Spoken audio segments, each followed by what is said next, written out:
Midwest Whitetail is brought to you by Realtree, Hoyt Archery, Muddy Outdoors, Fuse Accessories, Trophy Rock, Frigid Forage, Scott Archery, Cabela's, Rocket Broadheads, Woods Zero-Turn Mowers, Bloodsport Arrows, Redneck Hunting Blinds, Scentmaster, Yeti Coolers, ScentLock, and Nikon.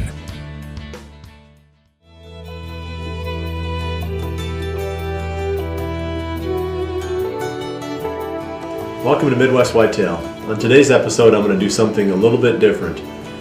I'm going to take a walk down memory lane and go back to the 2008 season and the hunts that we had back then and some of the lessons that we learned. I have a little bit more perspective now, and during that time some of the things we thought we learned maybe weren't exactly what we should have been taking from those experiences. So I'm going to take another look at those, break those hunts down just a little bit. Raining outside today, we can't get into the field, so we can't work on food plots, and that's going to be our next real big push here at Midwest Whitetail during the off-season series. We had some really exciting hunts back then. It was a little bit on the raw and rough side, but we were killing big deer and we were encountering big deer. And you can go back on the website anytime you want to, all the way back to 2008. It's all right there on the player, 2008 all the way through the 2013 season and now into the 2014 off-season shows. So if you get bored and you got a few minutes, you may want to take a look at 2008. It was a pretty exciting time here at Midwest Whitetail, getting this whole thing rolling and getting into some pretty big deer along the way. So let me start with the first big one that I got into during that season. And it was a deer that, now we would have had a lot more thought put into this buck. He popped in on a couple of trail camera photos in October. Off in the distance, we saw this blurry image of a big deer, and it never really occurred to us, what we were looking at there. It was a big surprise for us. Drew Yurkowski was filming me in the tree. It was his first time in the tree with a camera. So here we are, what we called a 190 buck, and in hindsight was probably a high 170s buck.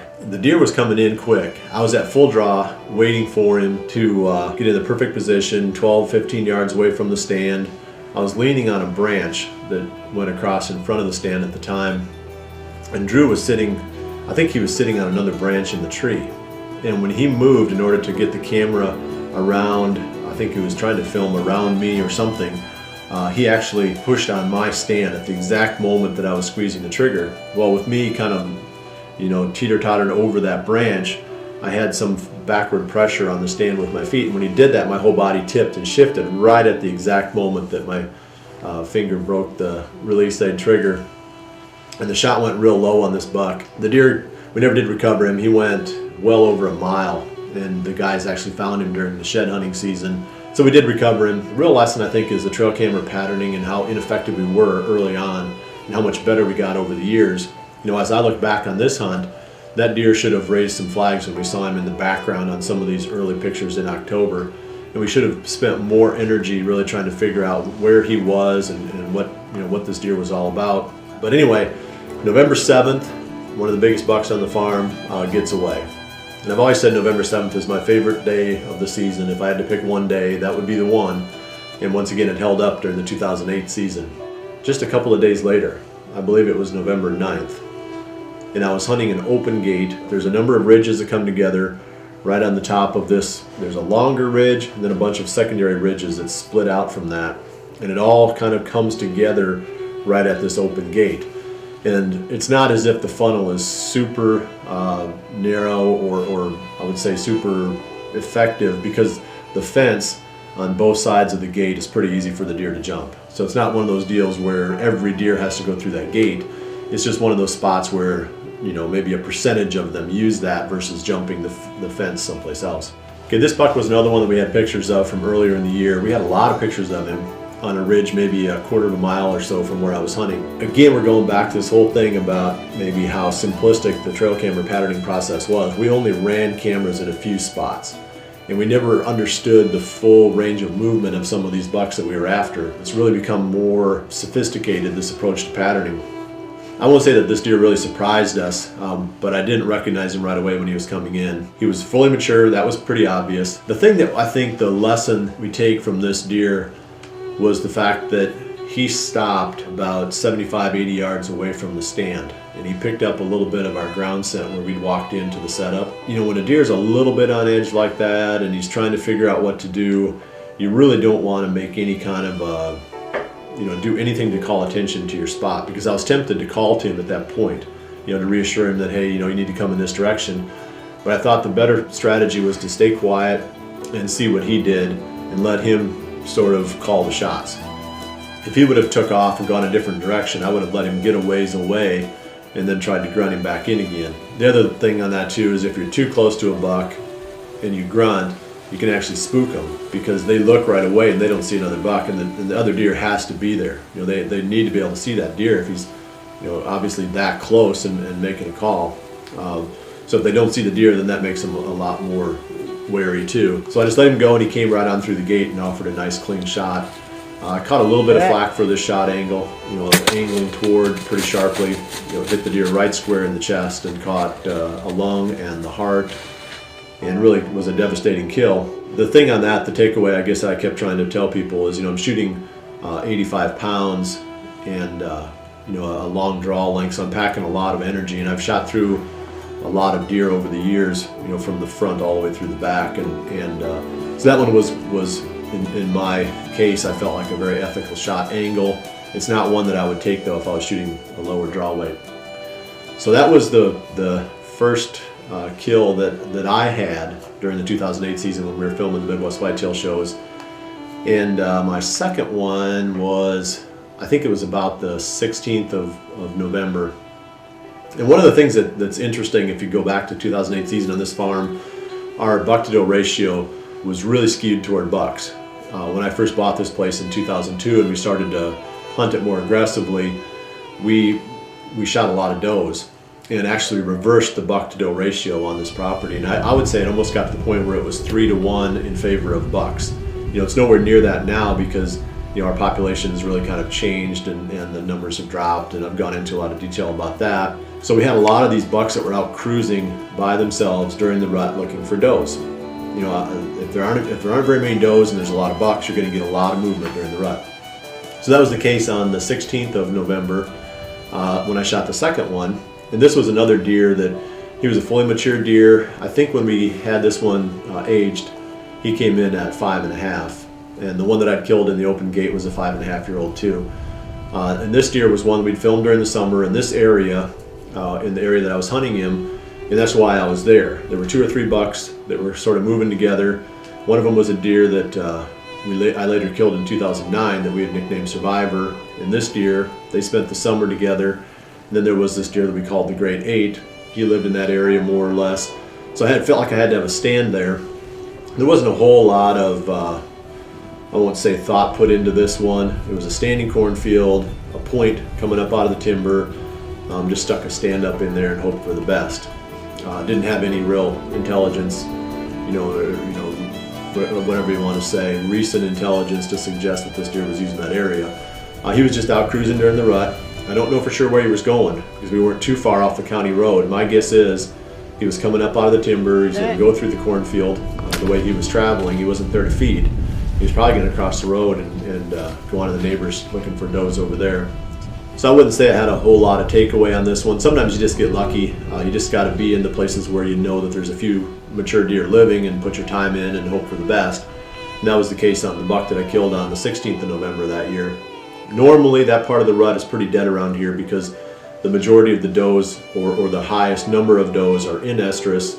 But with the buck to doe ratio being so skewed toward bucks, this guy was still on his feet looking for an estrus doe. The next buck that we killed on this farm during the 2008 season was a deer that Mike Sawyer shot that we had nicknamed Stickers. He was a surprise to us when he showed up that evening. And again, it goes back to the fact that we just know so much more about our deer now, because we pay a lot more attention to the trail cameras and the locations where we put them, and we've really turned that into more of an art form. I think it was the 12th of November, looking back on it. And so here's another fully mature, I think he's at least a 6-year-old deer. We never did send the teeth on this one in, but he had to have been at least a 6-year-old. Big, giant bodied deer on the move during the rut by himself. He actually went past us, and this might have been the really first lesson where we learned about the value of the snort wheeze.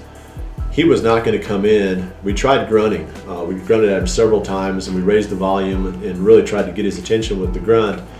But whether it's a little breezy or maybe his mind was focused on where he was heading, or the crunching of his hoofs in the leaves, whatever it was, we never got his attention, and he just kept on going.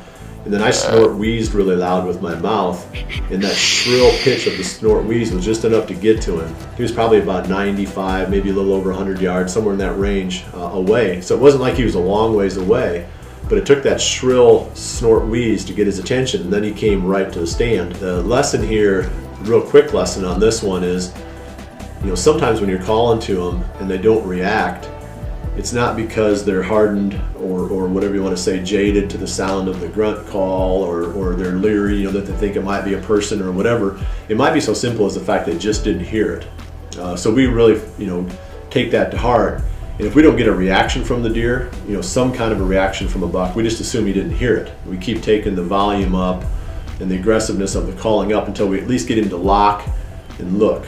And then usually what I'll do once I've got his attention is give him one more grunt at a level that I think is loud enough for him to hear, and then just stay quiet and let him sort of control the show from then on. I'd say that one is a really important lesson, because I've seen that happen over and over, where you just assume that they're not going to react, somehow, whatever, they don't like the sound of your call. Most of the time it's because they just didn't hear it. Now I'm going to jump forward to Mike's second buck, and if you're sort of keeping score at home, you'll see that I've killed two pretty nice bucks, maybe 150 class deer, maybe slightly bigger than that. I think the second one I killed might have been 160 or below 160s or something like that. But so Mike's got, with stickers now, a buck that was probably in the mid 170s. Now we're going to jump ahead to early January of 2009, which of course is still the 2008 season, late season 2008. We had a really icy cold December. If you remember back to it here in the Midwest, we had a lot of rain, kind of freezing rains. So everything got covered with about 1/4 of an inch to 1/2 an inch of ice. The deer were having a really hard time finding food. So when that finally broke, right at the end of December, sometime around Christmas or a little after Christmas, 2008, the deer just came out of the woodwork. They just piled into all the available food sources to get caught back up again. Another surprise buck. Sometimes there's just a lot of fun in not knowing what's out there, because then it's all, that moment of discovery when this deer shows up.